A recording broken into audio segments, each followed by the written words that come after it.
Al-Imam Ghazali berkata dalam kitab Ihya-nya, barang siapa mengaku 4 perkara tanpa 4 perkara, maka ia seorang pendusta.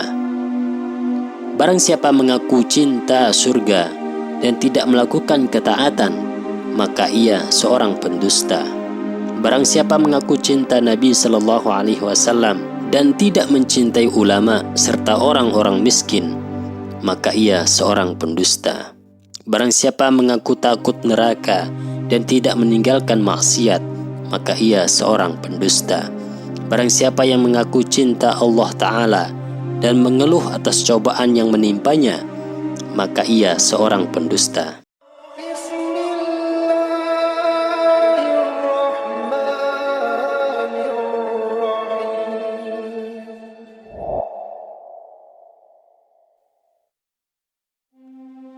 Assalamualaikum warahmatullahi wabarakatuh. Alhamdulillahi rabbil alamin.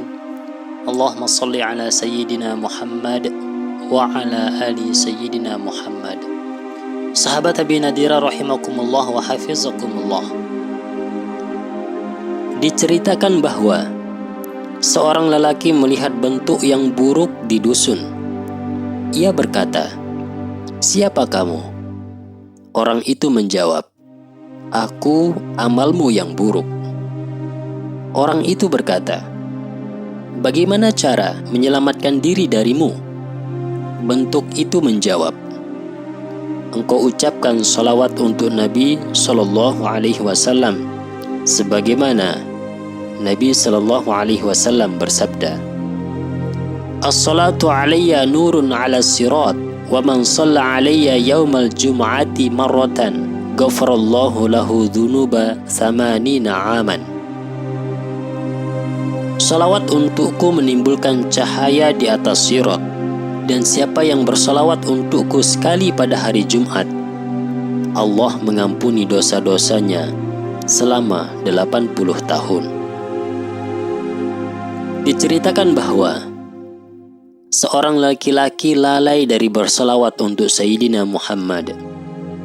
Pada suatu malam, ia bermimpi melihat Rasulullah Sallallahu Alaihi Wasallam dan beliau tidak menoleh kepadanya. Maka ia berkata, "Ya Rasulullah, apakah Anda marah kepadaku?" Nabi Sallallahu Alaihi Wasallam menjawab, "Tidak." Orang itu berkata, "Kalau begitu, kenapa Anda tidak melihat kepadaku?" Nabi Sallallahu Alaihi Wasallam menjawab, "Karena aku tidak mengenalmu." Orang itu berkata, "Bagaimana Anda tidak mengenalku, sedangkan aku adalah seorang dari umatmu? Para ulama telah meriwayatkan bahwa Anda lebih mengenal umatmu daripada ibu terhadap anaknya." Nabi Sallallahu Alaihi Wasallam berkata, "Mereka berkata benar. Akan tetapi engkau tidak menyebutku dengan solawat, dan pengetahuanku tentang umatku adalah sesuai dengan banyaknya solawat mereka untukku." Kemudian orang itu bangun dan mewajibkan atas dirinya akan bersolawat untuk Nabi Sallallahu Alaihi Wasallam setiap hari 100 kali. Maka ia lakukan itu. Kemudian ia melihat Nabi Sallallahu Alaihi Wasallam dalam mimpi. Beliau berkata, "Sekarang aku mengenalmu dan akan memberi syafaat bagimu, yakni karena dia sudah menjadi pencinta Rasulullah Sallallahu Alaihi Wasallam." Allah Subhanahu wa Ta'ala berfirman, "Qul in kuntum tuhibbunallah." Sebab turunnya ayat ini ialah Rasulullah Sallallahu Alaihi Wasallam ketika mengajak Ka'ab ibnul Ashraf dan teman-temannya masuk Islam. Mereka berkata, "Kami dalam kedudukan sebagai anak-anak Allah, dan kami lebih besar cintanya kepada Allah." Maka Allah Subhanahu wa Ta'ala berfirman kepada nabinya, "Qul in kuntum tuhibbunallah fattabi'uni yuhibbukumullah wa yaghfir lakum dzunubakum wallahu ghafurur rahim."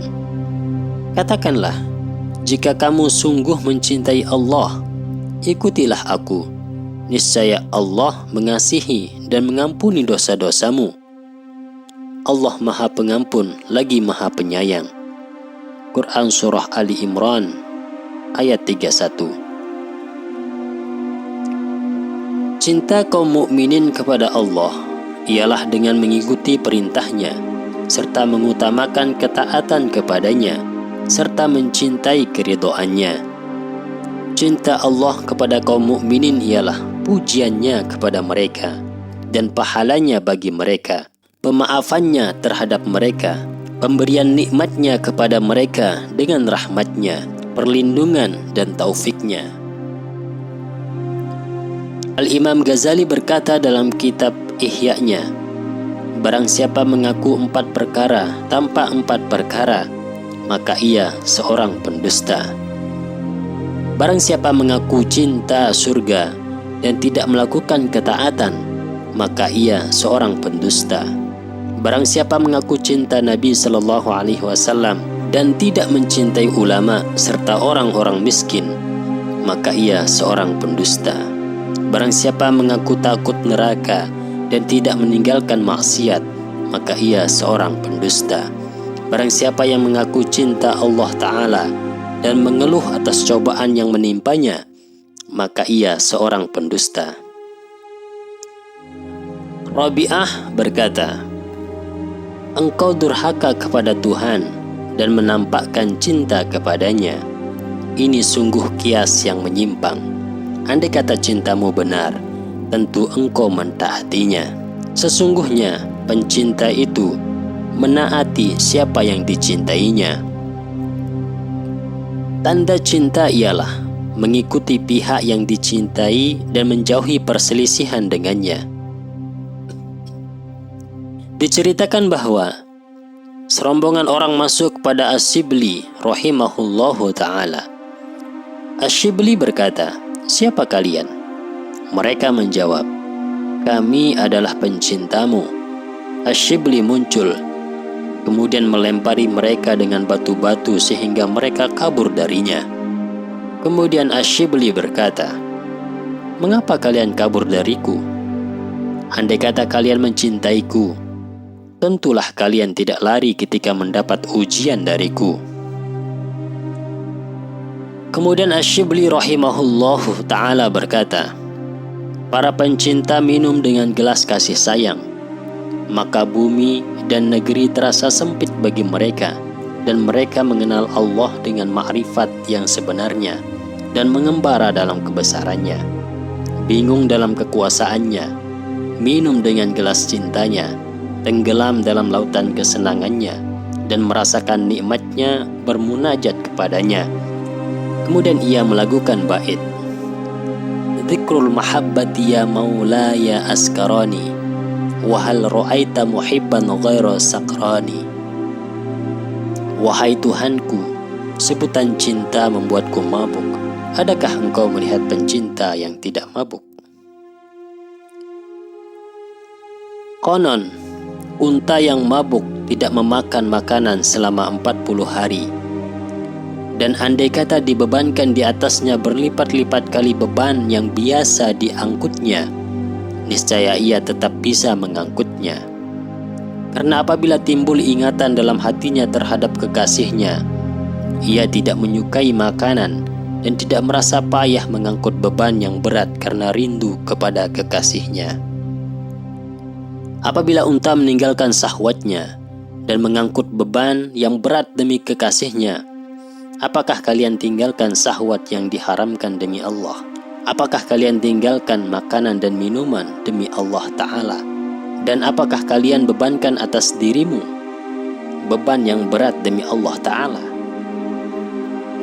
Jika kalian tidak melakukan kebaikan-kebaikan yang aku sebutkan, maka pengakuanmu adalah nama tanpa arti yang tidak berguna di dunia maupun di akhirat, dan tidak pula di sisi makhluk maupun al-khaliq. Diriwayatkan dari Ali karamallahu wajhah, ia berkata, barang siapa rindu kepada surga, ia pun segera melakukan berbagai kebaikan. Dan siapa yang takut neraka, ia pun mencegah dirinya dari berbagai syahwat. Barang siapa meyakini kematian, remehlah baginya segala kenikmatan. Ibrahim Al-Khawas ditanya tentang cinta. Ia menjawab, cinta adalah menghapus berbagai keinginan dan membakar semua sifat dan hajat, serta menenggelamkan dirinya dalam lautan isyarat. Demikianlah sahabat sekalian, penjelasan Imam Al-Ghazali tentang cinta Allah Ta'ala. Semoga Allah Subhanahu wa Ta'ala menganugerahi kita semua hati yang ikhlas, hati yang tetap cinta kepada Allah Subhanahu wa Ta'ala, cinta kepada Rasulullah sallallahu alaihi wasallam, dan cinta kepada orang-orang soleh. Amin amin ya rabbal alamin. Hadanallah wa iyyakum ajma'in. Syukran katsir. Jazakumullah khair. Wassalamualaikum warahmatullahi wabarakatuh.